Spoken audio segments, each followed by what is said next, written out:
Know that your marriage can affect your health. Amanda Louder is here to share how practicing self-care can improve many aspects of our lives. Welcome to the show, Amanda. Thanks, Kari. Great to see you. Okay, how did you get started as a marriage and intimacy coach?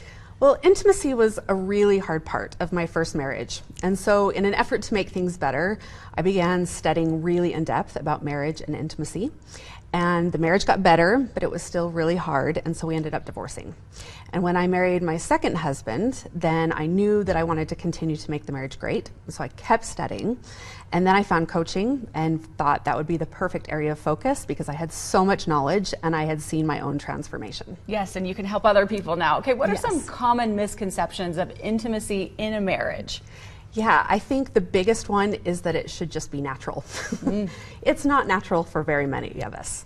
And so it's something we have to be very intentional about and work at and put in effort. Okay, good point. Yeah, and the second thing is that desire should just come out of nowhere.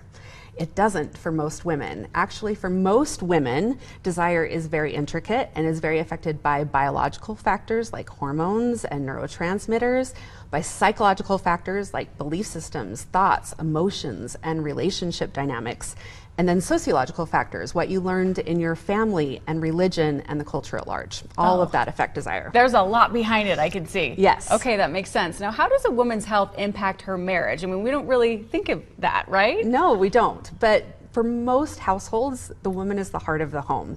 And so how she's feeling physically, mentally, emotionally, and spiritually definitely affects how she interacts with her spouse and the functioning of the family.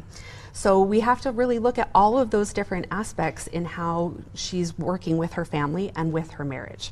So in order to do that, she needs to make sure that she's getting enough sleep and making sure that she's taking care of herself. But most women feel like it's selfish to take care of themselves. We do think that way sometimes. Why does self-care affect the quality of a marriage?